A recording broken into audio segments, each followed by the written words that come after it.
Hey, good morning. Pete, North Las Vegas. Last week I just wanted to change tires on my 1989 Sportster and ended up running into some obstacles. And the first obstacle was getting the old tire and wheel combination off of the bike. And here she is, 1989 Sportster. I'm the original owner. I bought this back when I was still active duty Navy, and I was living in a small mountain town called Ramona outside of San Diego. And I bought this mainly as a more economical way to get to my ship, which was down at 32nd Street in National City. It's probably about a 35-40 mile commute one way. So I thought this would be a more economical way to get back and forth to my ship. Okay, so I thought this was just going to be a simple tire change. And as usual, nothing goes the way I think it should.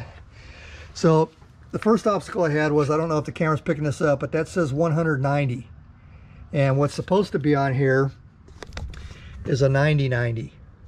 And just to show you the difference in tire sizes, we'll put the 90-90 up against the 190, and you'll be able to see the width difference.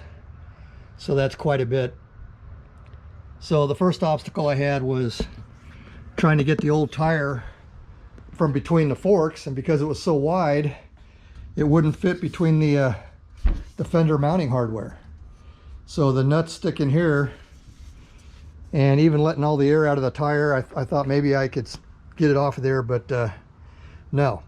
So the first thing I had to come off was my fender, and then I thought, well, I got the fender off, I might as well pull the forks and take a look at those. They're in the backyard right now, and I'll get to the forks later on in the video.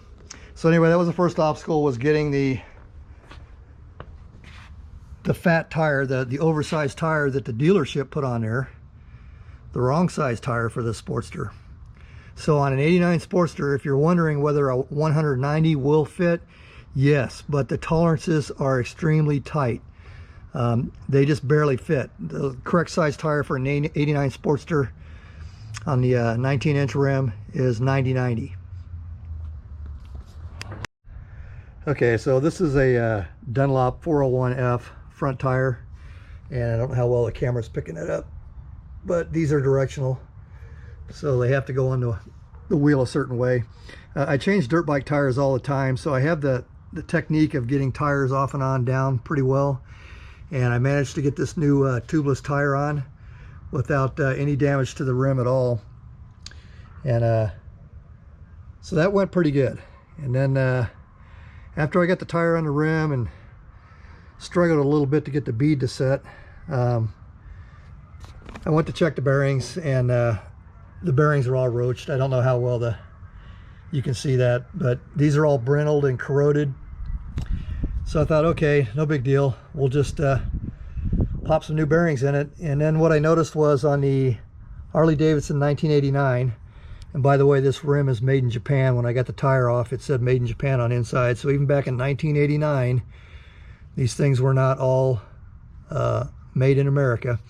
Anyway, so this bearing is shot, the race. And like I said, they got this casting on the wheel. So there's no way to come in from the other side of the wheel with a punch or anything else and knock that race out. So I'm thinking, okay, well, how do we get that out?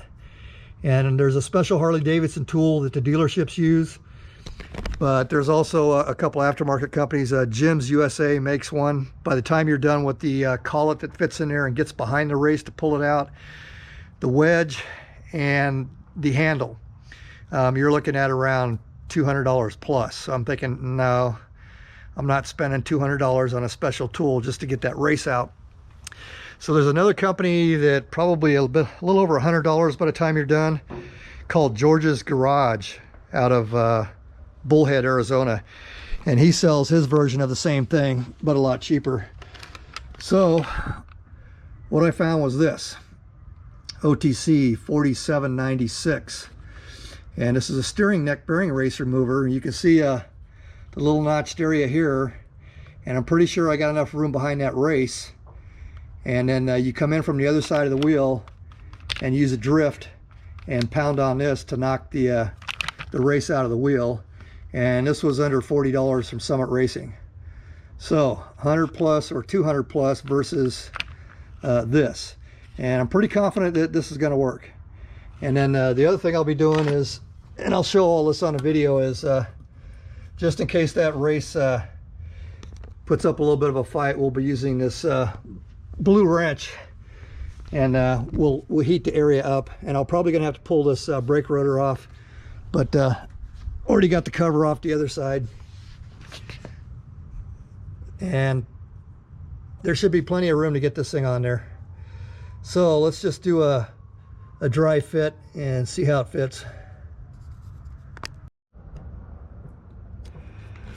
Okay, so here it is again out of the package. You can see it's got a little stepped lip right here, and that's going to catch on the back side of the race. So we're going to drop this in here and adjust this nut.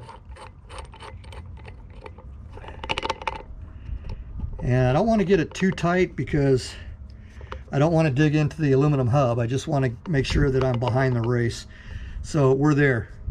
So now I got to go get a drift, and we're going to come in from the other side and beat on that thing a little bit. I think I got a piece of 3/4 steel conduit that would probably work. So let's see what I got to get in there. Okay, so we got the tool installed, set correctly. I'm going to come in on the other side. What I found is a 17mm Craftsman, one of my impact sockets. Fits through the wheel just right and gets in on that thing. So I'm going to try to do this without heat to just see how it comes out. Let me get the camera angled up just a little bit. There we go.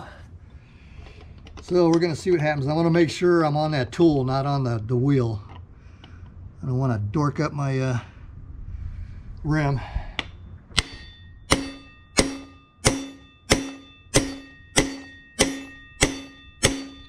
Feels like it's moving.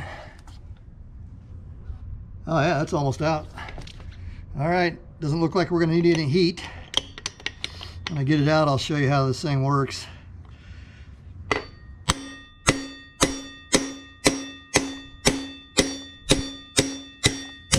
All right, it's out. There it is. Worked good. And nothing's really chewed up in there. It's all nice. Okay, so there's one. We'll get the other side out.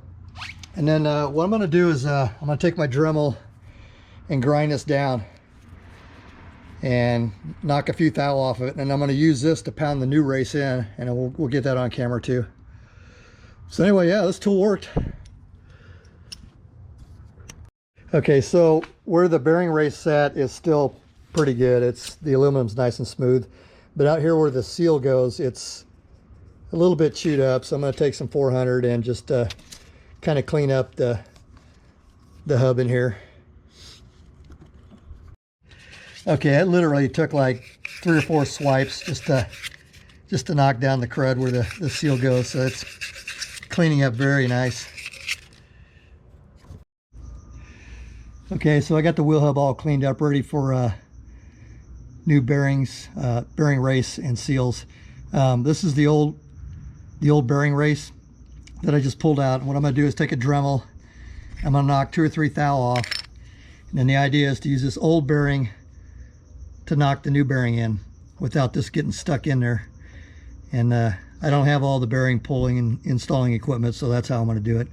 And then the other thing I wanted to mention about the bearings was I had to hunt around quite a bit to find a taper bearing that's made in the USA. And I went to, won't mention the site's name, but they sold probably 4 or 5 different versions of wheel bearings for the Harley Davidson. And there was only one manufacturer that's still making most of their bearing in the US. Now, if you look at the box, I don't know if you can pick that up, but it'll say made in US with US and imported content. Okay, so the kit is not entirely 100% US made, but I'm pretty sure that the bearing is. And I think what is imported is the seal, because this looks identical to some of my Japanese dirt bike seals. So I think this is probably a Japanese seal with a US made bearing. And all the other bearings I looked at online, all the different sellers and stuff, they showed close-up pictures of the bearing, and most of them said China. Okay, I'm not putting a Chinese made wheel bearing on my Harley. I'm not putting a Chinese wheel bearing on anything if I can help it. I just do not like the idea of rolling around on Chinese bearings. And I know a lot of people have kind of thrown in the towel on that one, or they just don't care, or they don't know why they should care. And it's not just about quality. It's about a communist regime and a military and a government that is not friendly to the US. So if I still have a choice, I will pick US made or Japanese made or pretty much anything but that. Anyway, I didn't want to get on a big political rant, but I just wanted to say that I really had to look around to find a bearing that's still made here.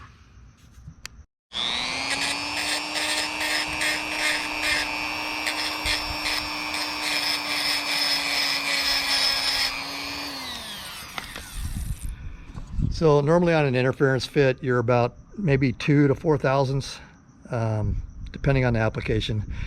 So all I got to knock down is 3 or 4 thousandths off of this to get it to fit in the hub real nice and not get stuck when I put the new race in. Okay, so it took me a little longer than I thought, and I didn't just grind it down. I kind of polished it. I used a sanding wheel just to make sure that it was going to be a smooth. So anyway, I got this ground down to where pretty much, depending on well, it just fell in a second ago. Okay, so there. So it's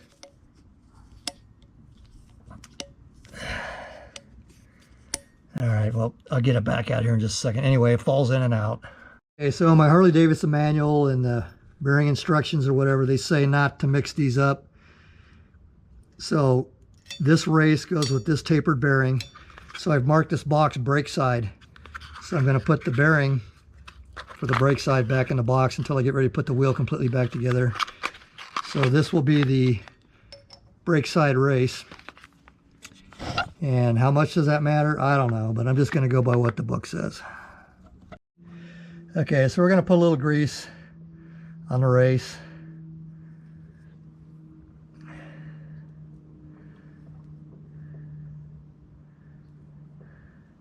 Put some grease in the bore. Make sure I get a little grease on the shoulder in there that the race is going to sit on top of, just to keep moisture and water and whatever, because it will get past the seal. Okay, so I'm going to use a big socket just to get this thing started, and then once I get it in there far enough, I'm going to use this race I ground down to tap it all the way in on the shoulder. So I'll do this part off camera. And it's starting to go a little cockeyed. Really don't want to beat on these things too much.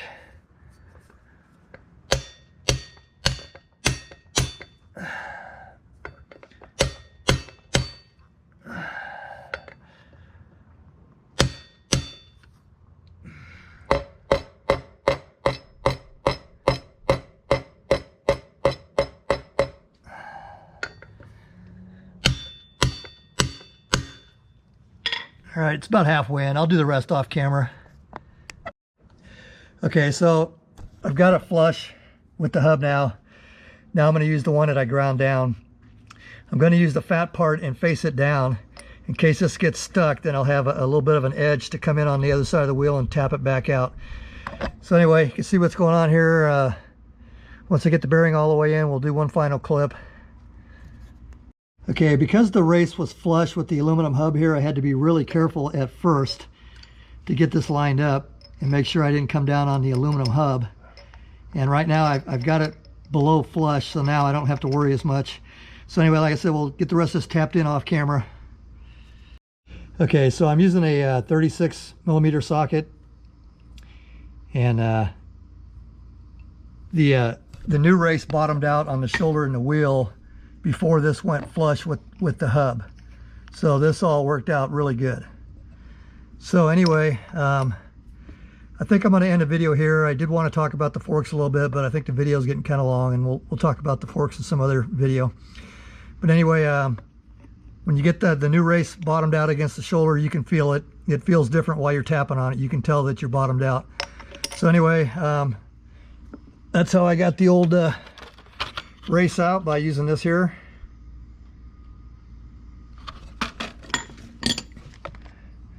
There's the old race still on there.